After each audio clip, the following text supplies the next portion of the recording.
অনেক সময় বিএনপি যে ইলেকশন দাবি করে, আমি বলি ফর গড সেক আপনি চলে যান ইউনূস সাহেব, কাল সকালে ইলেকশন দিয়ে দেন, ইলেকশন হয়ে যাক, অ্যাট লিস্ট এমন একটি গভর্নমেন্ট আসুক যে অ্যাকাউন্টেবল হবে। লেট ইট বি বিএনপি, তারা করুক চুরি, আমার কিছু আসে যায় না, আমাদের কারো, কিন্তু তারা অ্যাট লিস্ট পাবলিকের কাছে অ্যাকাউন্টেবল হবে, পাবলিক ধরে মাইর দেবে ওদেরকে। তো আমার কথা হচ্ছে যে বিএনপি সবচেয়ে বড় দল, আপনি আল্লাহর ওয়াস্তে চলে যান ওদেরকে, যদিও আমি চাই না, আমি চাই রিফর্মস করে যেন যায়, কিন্তু রিফর্মস এদের পক্ষে সম্ভব না। এরা রিফর্মস এর ইউনূস সাহেবের বাপেও করতে পারবে না রিফর্মস, ওনার 14 গোষ্ঠী যদি চলে আসে পারবে না রিফর্মস করতে, ওদের মাথায় কিছু নাই। যদি রিফর্মস করতে পারে only politicians can do it, nobody else can do it. আমি এই জন্য বারবার বলেছি যে ফর গড সেক ইকোনমির দিকে তাকান, ইকোনমি না হলে সিকিউরিটি হবে না, ইকোনমি যদি না হয় তাহলে কিচ্ছুই করতে পারবেন না। Economy is very important. আমি যেমন বলেছি যে ইকোনমিটাকে চাঙ্গা করার জন্য আপনি স্টক মার্কেটকে ঠিক করেন, স্টক মার্কেটকে ডিরেগুলেট করেন, আপনি কি বলে ট্যাক্সেস, ডিউটিস, এইগুলিকে ভ্যাট, এইগুলিকে একটু ঠিক করেন। এইগুলি 4 বার ভ্যাট দিতে হয় একটি পণ্যতে, একটি কোনো জিনিসই ঠিক নাই। আপনি কি জানেন যে জানুয়ারি থেকে শুরু করে ফেব্রুয়ারির ফার্স্ট উইক পর্যন্ত 5 লক্ষ টন 5 লক্ষ টন আপনার ভোজ্য তেল আমদানি করা হয়েছে। এই তেলে ডিউটি ট্যাক্স সব দিয়েছে। এটা কিভাবে হয় জানেন? এইটা হয় ধরেন এস আলম 7টা নামে করলো, মেঘনা 6টা নামে করলো ইম্পোর্ট, আপনার সিটি তারা এই 4 জন মিলে করেছে, সিটি তারা করলো ইম্পোর্ট 10টা নামে, এরকম করে 5 লক্ষ মেট্রিক টন তারা ভোজ্য তেল ইম্পোর্ট করেছে, ডিউটি আর ট্যাক্স দেওয়া হয়েছে এইগুলির উপরে। কিন্তু তেলটা গেল কোথায়? Where is the oil?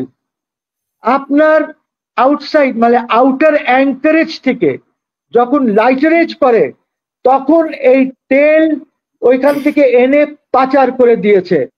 এই তেলগুলি চলে গেছে ইন্ডিয়ায়, ওই তেল আপনার এখানে ট্যাঙ্কে ঢুকেও নাই। এই যে চিটাগঙ্গে এখানে যে বড় বড় ট্যাঙ্কস আছে ঢুকে নাই। এই দেশ কিভাবে ঠিক করবেন আপনি? আর কে ঠিক করবে? কিভাবে? ইউনূস সাহেবের তো কোনো কিছুই হয় না, ওনার তো মাথায় কি, ওনার নিজের কাজ ছাড়া উনি কিছুই বোঝেন না। উনি কেমনে ম্যান পাওয়ার লাইসেন্স নিতে হবে মালয়েশিয়াতে এক্সপোর্ট করার জন্য, আনোয়ারের সাথে কিভাবে লাইন করবেন, কিভাবে ডিজিটাল ওয়ালেট নেবেন, যেগুলি নিয়েছেন উনি, ইউনিভার্সিটি করবেন, 999 নেবেন, এখন ঘুরতেছে মাস্কের পিছে, ডক্টর খলিলকে লাগিয়েছে যে তুমি এইটার বন্দোবস্ত করো। Is it so easy? আপনি নিজেরটাই যদি চিন্তা করেন, 18 কোটি লোকের তো চিন্তা করছেন না। একটা স্টেটমেন্ট দেখলাম ওনার, উনি বলেছেন এত হাজার মেট্রিক টন ইম্পোর্ট হয়েছে, কই গেল?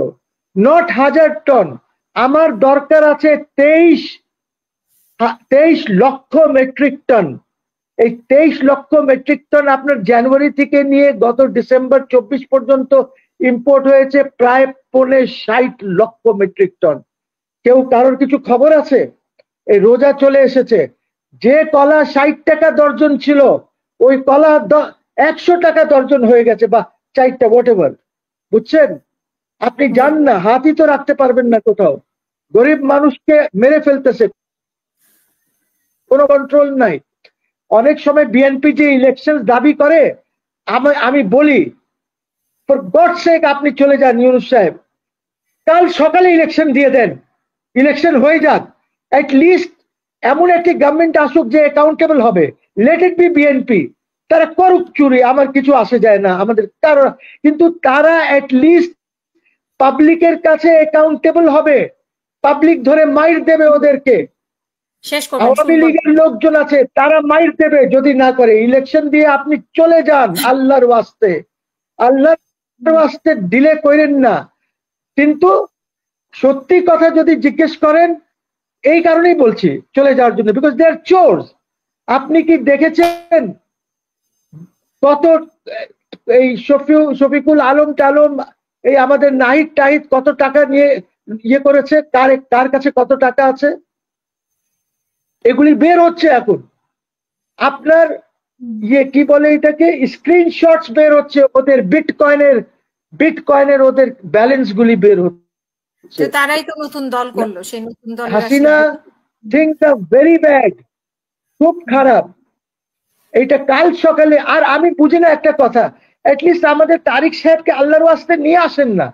ওরা আনবে না তো, আনতে চাচ্ছে না কেন? আনতে চাচ্ছে না? তারিক সাহেব আসলে অনেক কিছু কন্ট্রোল করতে পারবেন। তারিক সাহেব ওইখান থেকে বসে যে নির্দেশ দিচ্ছেন পালন হচ্ছে না, উনি গ্রাউন্ডে থাকলে হয়তো অনেক কিছু কন্ট্রোল করতে পারবেন, আমি আশাবাদী। তো আমার কথা হচ্ছে যে বিএনপি সবচেয়ে বড় দল, আপনি আল্লাহর ওয়াস্তে চলে যান ওদেরকে, যদিও আমি চাই না, আমি চাই রিফর্মস করে যেন যায়, কিন্তু রিফর্মস এদের পক্ষে সম্ভব না। এরা রিফর্মস এর ইউনূস সাহেবের বাপেও করতে পারবে না রিফর্মস। ওনার 14 গোষ্ঠী যদি চলে আসে পারবে না রিফর্মস করতে, ওদের মাথায় কিছু নাই। যদি রিফর্মস করতে পারে, only politicians can do it, nobody else can do it। তার জন্য তো নির্বাচন লাগবে, নির্বাচন তো হতে হবে। কালকে দিয়ে দেখ আল্লাহর বাস্তে, আপনি চলে যান, আপনি দেশটাকে ধ্বংস করছেন, আপনি নিজেকে ছাড়া কোনো কিছু চিন্তা করেন না। আপনি যাদের চাকরি করেন ওরা আজকে শত শত কোটি টাকার মালিক হয়ে গেছে। আমি আপনার হাসিনার এই শোয়ের মাধ্যমে একটি প্রস্তাব দিতে চাই। সালাম ভাই, আপনি এটা আপনার নেতাদের কাছে নিয়ে যায় আমার প্রস্তাবটা, আর হাসিনুর ভাই আপনিও রাওয়ার আপনাদের যে গ্রুপটা আছে ওর মধ্যে এই প্রস্তাবটা একটু প্লিজ নিয়ে যায়। প্রস্তাবটি হচ্ছে এই, আমাদেরকে দেশ বাঁচাতে হবে, দেশ বাঁচিয়ে রাখতে হবে। একটি দল ষড়যন্ত্র করছে, যারা বারবার বলছে যে আমরা আগে লোকাল গভর্নমেন্ট নির্বাচন চাই। ওইটার পিছনে ওদের একটা উদ্দেশ্য আছে, যার জন্য আসিফকে এলজিআরডিতে দেওয়া হয়েছে, ওইখানে গ্রুপিংস আছে। আমি ওই দলের নাম নিলাম না। ইউনূস সাহেব যে মিস্টেকটা করছেন, উনি জাতিকে ঐক্যবদ্ধ করার জন্য উনি 3 বার না 4 বার মিটিং করেছেন।